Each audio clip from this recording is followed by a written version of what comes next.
But the Baroness, she goes into uh, a little secret dialogue with the paladin. They basically kind of turn their back and talk softly. You really can't hear them.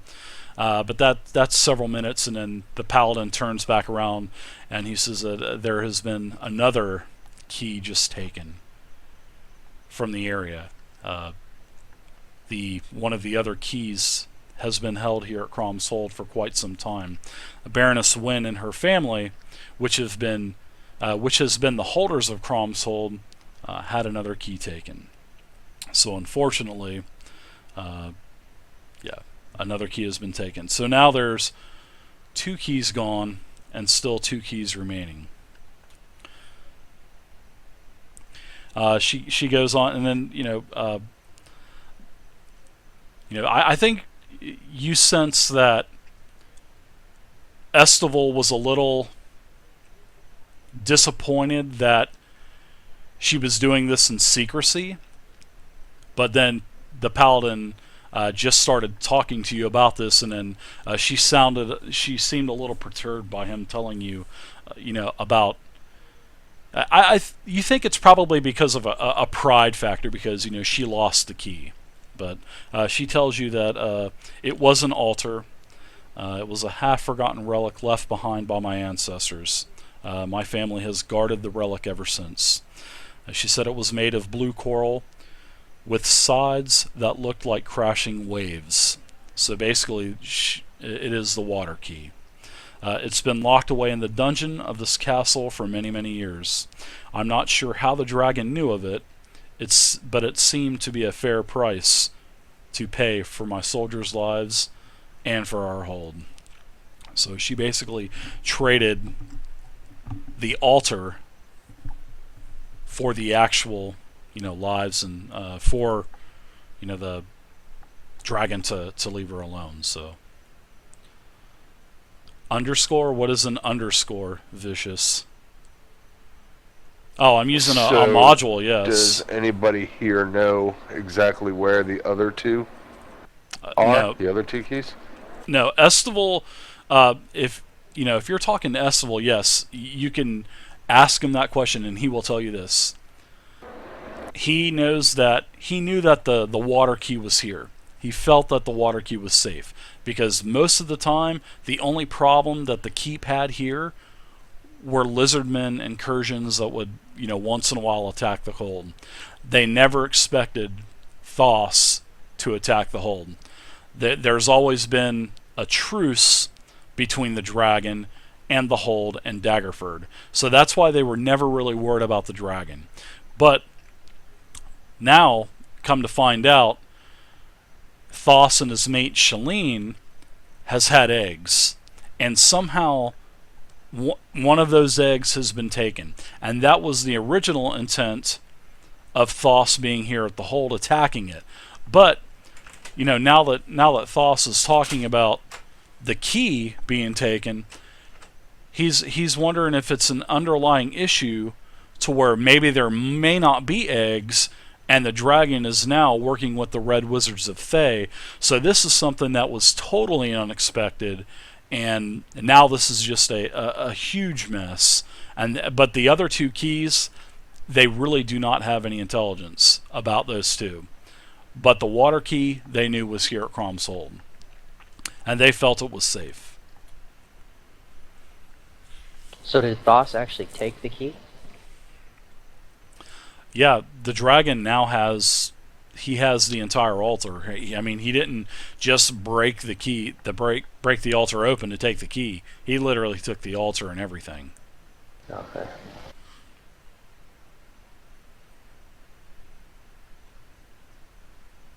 Well, I guess we don't really have any other lead. We're just gonna have to find Thos for now. We don't have any lead on any of the other keys, so.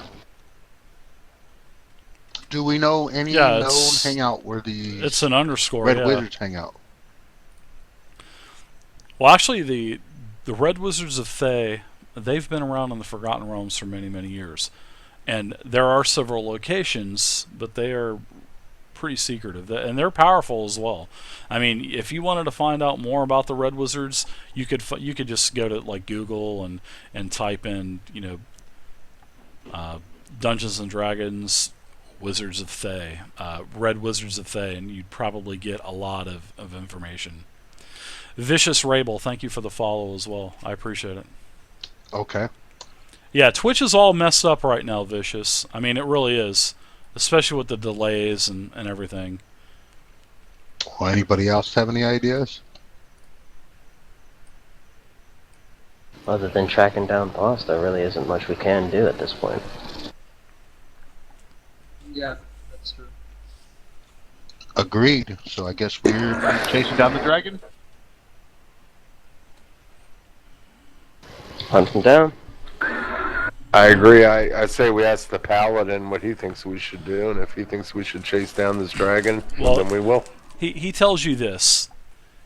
He says he doesn't want you to literally engage the dragon because first off, you're not going to have a chance, and he just flat out tells you you're not going to have a chance beating Thoth. Even the 30 men that I brought here would probably, turn out to be a dud. Thoth is a young dragon, but he's a pretty stout and a pretty hardy opponent. But the main thing is he has a mate. So it's not like there's one dragon. There's literally 2 dragons now. And if he's had, if they have actually eggs, there could be more black dragons.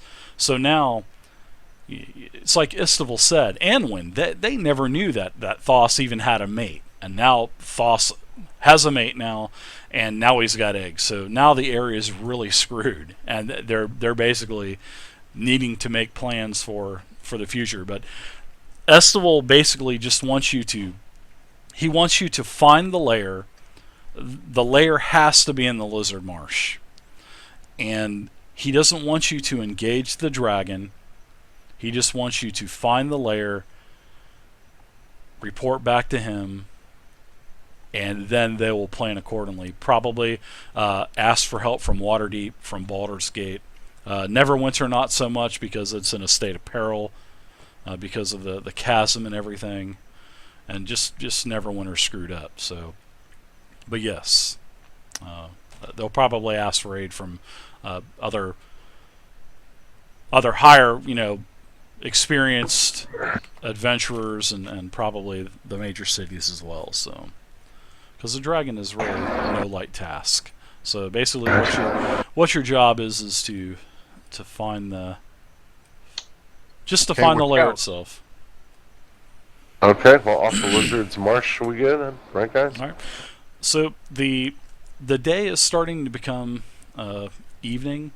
The weather still hasn't let up, and Estival tells you to get you've traveled all day, plus you made another travel to the hold. You've been enduring the weather, and you're going to have a hell of a time in the marsh, especially after rains like this. The marsh is almost untravelable. Well, it is. You can't travel on horseback, so you'll have to do this on foot. And basically, you've been invited to join the service that they're going to have for the 6 fallen soldiers, and to get a good night's sleep. They give you some quarters. They give you a good meal. All the ale you can drink. They have some great dwarvish ale. And the next morning comes. And Estival summons you. You have breakfast. You're there in his presence, and it says, "While a black dragon is no small threat, I think the danger to Crom's Hold is minimal at the moment.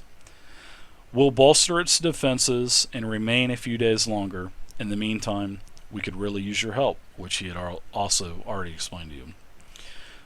That's the one thing about the module, when you actually have dialogue, and then when you have to read the dialogue, some of it kind of conflicts with one another, but that's okay. And then he goes on to say, "Not long ago, orcs and half-orcs pillaged an estate north of Daggerford," which was the Floshin estate, which I don't know why he tells you again. Once Once of the items they destroyed was a stain. It doesn't make sense, but anyway, one of the items that they destroyed, it talks about the key again, yada yada yada. He tells you, and it just keeps repeating stuff that's already been talked about. Okay, once you have your audience with the paladin, he gives everyone 2 healing potions apiece to help out with the trek through the marshes. Nice. So everybody can add 2 potions of healing, which will be a 2d4 plus 2. So you can make a note on that. I guess you could just put it with equipment or wherever on your sheet. So, but that'll take 1 action to use those potions. So everyone will have 2 mana potions. Yeah, I do viewer games.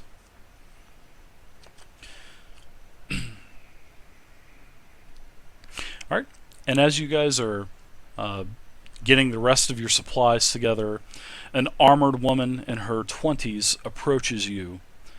You recognize her as Meechin, one of the soldiers who accompanied you from Daggerford on the trip to Crom's Hold. You notice that she's missing her left ear, which she says was an old war wound. So you're the ones Estival is sending to the marsh. I spoke to some of the other guards, and we thought you might need a little help with scouting and reconnaissance. I've been on several patrols within the marshes, and I know the Lizard Marsh pretty well. I know it like the palm of my hand, actually. If you want a guide who's good with a sword, I'm your man, so to speak. Okay, sure thing. Just know that we will not be responsible for your own safety, though, while we're there. Yeah, she's got a bow. She's got a large axe, and she's got it on her shoulders. And she goes, "I can take care of myself." She goes, "I'll pull my weight." But she says that sure you will. She had heard that you folks have never been into the marsh before, and it would probably be the best interest of your party to have her along for the actual trip. She can actually escort you pretty good. Ah, very good, sir. Glad to have you along. Thanks for the hand. And I'm not going to role play a female's voice, so don't even expect that. And that's it. I quit. No, you can't do that for me. One little thing we ask. Right? Please, Captain Neckbeard. Well, I think all of you guys are playing males, aren't you? Yep. I think this is the first game I've ever had where all of the guys are playing male characters instead of female characters. So, well, hats off to you guys. I'm not into playing man Johnny characters, so.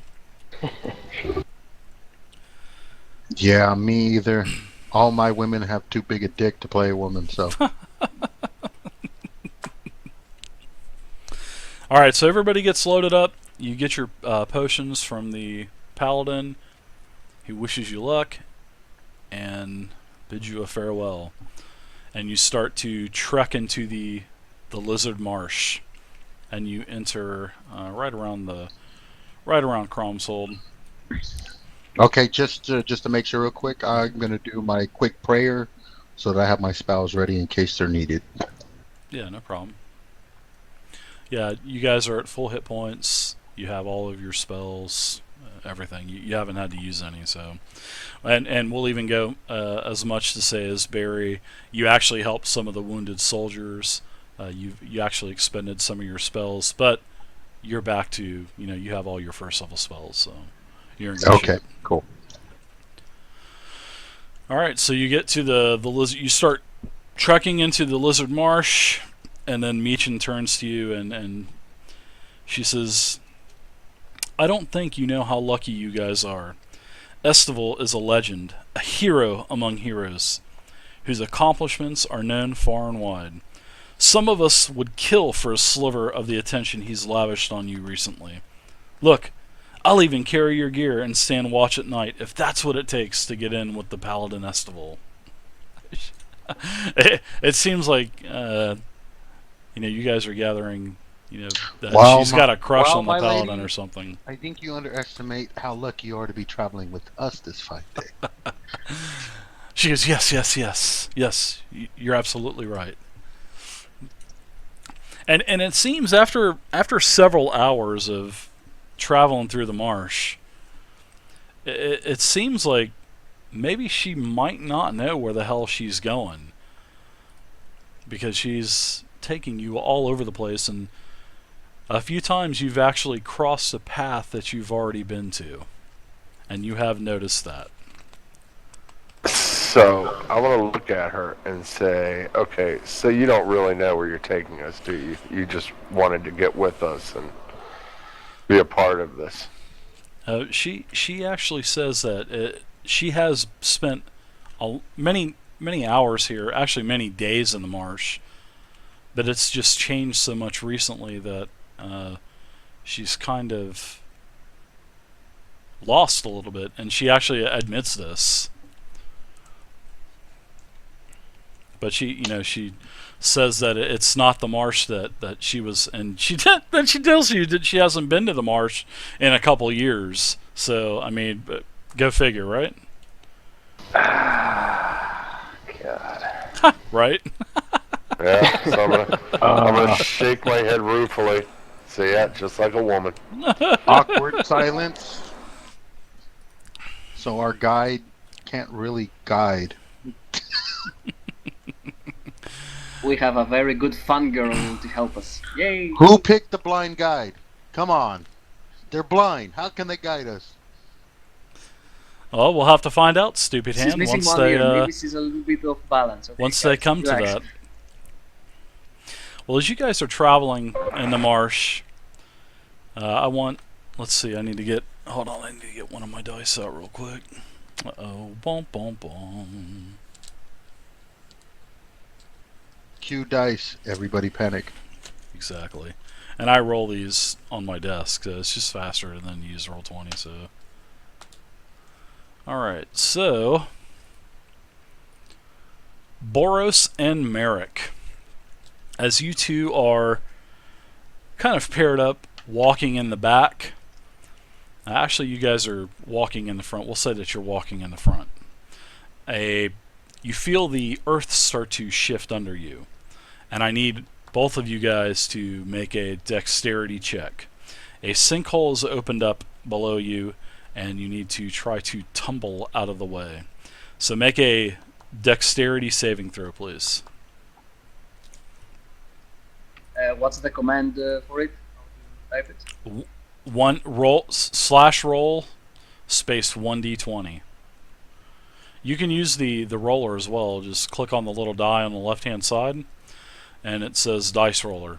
And just if you want to roll a 1d20, it already by default says 1d20, and then whatever your dex modifier is, add that in there.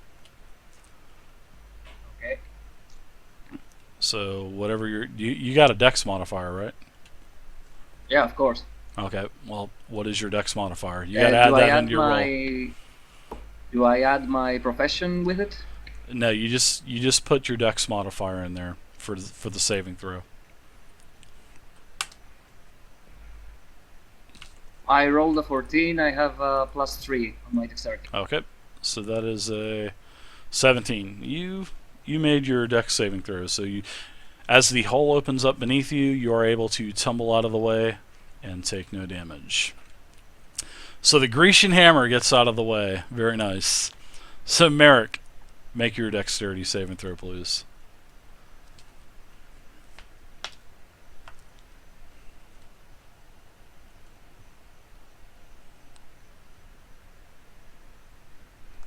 Yellow. Oh, my bad. Sorry, hold on. Quit watching porn. We're playing D&D tonight. I was used to my other character's name, that's why. That's alright. Just roll a dex saving throw. And you as well. You both tumble out of the way. Very nice. So you see a 20-foot hole open up here in the marsh. And just the earth just sloshes right in. And you guys are trekking through the marsh. I mean, it stinks like shit. You're taking steps and you're sinking down to your knees almost on every step.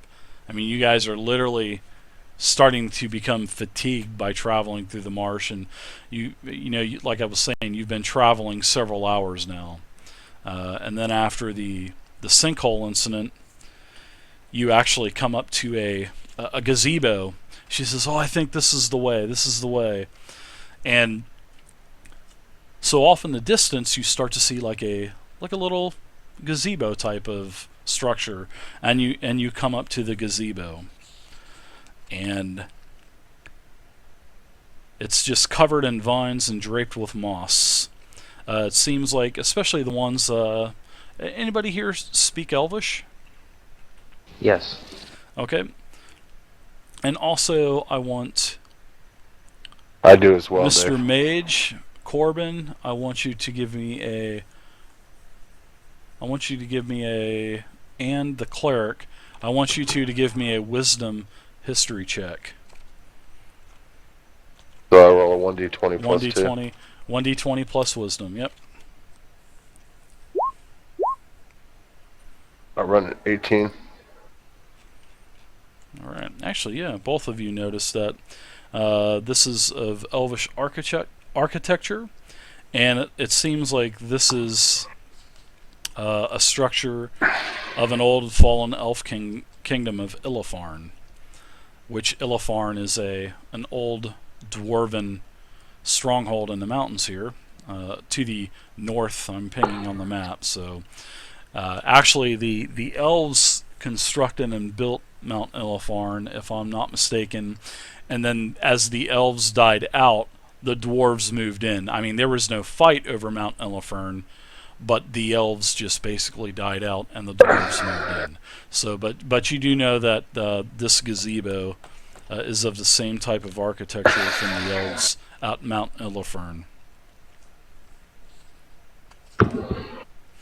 And there's no encounter there or anything like that, so it's just sort of like a little lore for the adventure. And then Okay. I will share that information with my counterpart. Who's your counterpart? You got a invisible my friend or fellow something? adventurers. My Oh, fellow okay.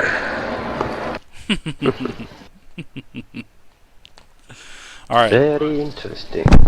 So as you, the fog is starting to get thick now, and as seems like you're starting to go more and more to the center of the marsh, according to your map. You've all been given maps by both Baroness Wynn and the Paladin, and there are certain things marked on the map, and you've checked a few, but it seems like the map is totally wrong. So maybe there is a little bit of validity to what Meechin has said, that the marsh has really changed a lot, and she may not be blowing smoke up your ass after all.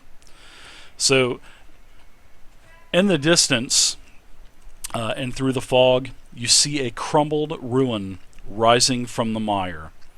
Through gaps in the moss-covered walls, you see the flicker of small campfires. The roof of the building has caved in. However, someone has draped an enormous net over the ruin. Made of vines, leaves, and reeds, the net forms a protective canopy. Surrounding the ruin are several trees with ropey vines and small ponds covered in bright green algae. Behind the ruin, a sluggish stream erodes the foundation and gathers in a pool that surrounds the ruin. And I'm going to switch you guys to a new map. Da-da-da, da-da-da. ESPN. So this is where you guys are at. You are at the ruins. You can see the outer area of the ruin, and there's the stream that was talked about that is going into the ruin itself. and you are able to everything that is basically uncovered for the fog is what you can see and what you have actually seen. We'll say that you've been stealthy and you've traveled around the rune. All right, what are you guys gonna do?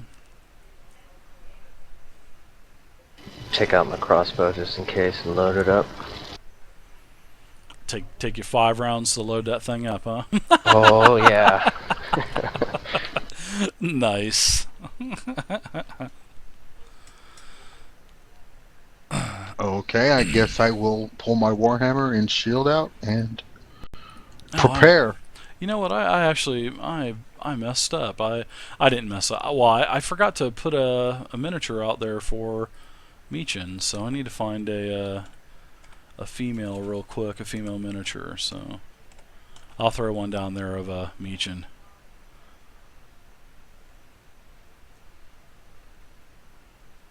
Hey, Dave, I'm gonna go ahead and cast the spell of the spell of mage armor on myself. All right. I need to come on.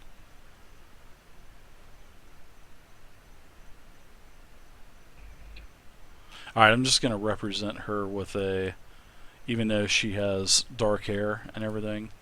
We're gonna say that this is Meechin, and let me.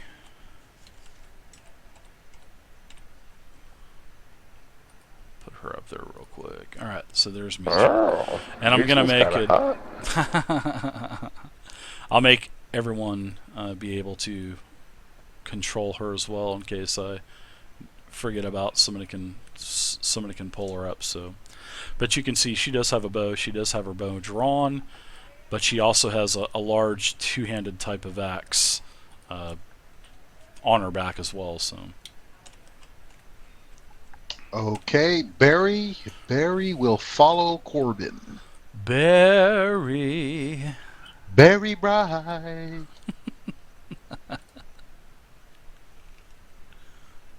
Corbin's not taking the lead because he has no armor at all, so I'll be kind of hanging out in the middle of the pack, I guess. Yeah, it's not up to me, guys. I mean, because I wanted to everything go is in set up for front, mobile as well, so I don't know why to protect my I can't have teammates. mobile viewers tonight. I think it's just Okay, switches then I fucked will up. follow the monk if he's going to get in the middle, because I assumed he was going to check for traps or stuff like that.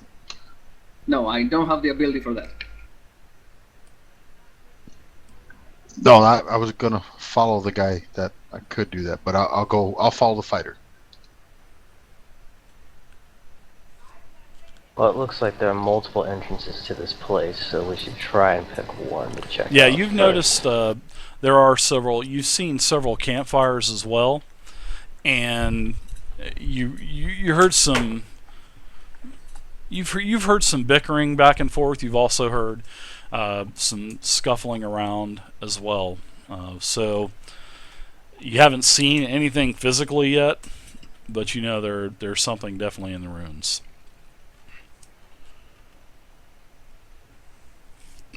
I'm gonna hang along the wall here, out of the water, so as to make less noise.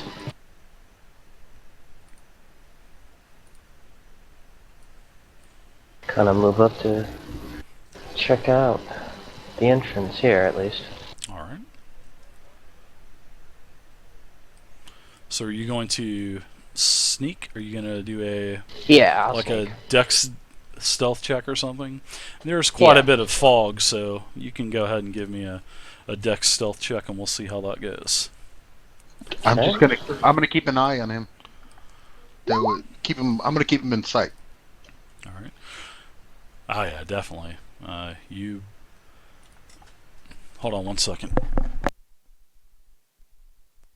Yeah, you can actually get inside of this, and this is what you see, and I'm going to open it up for you.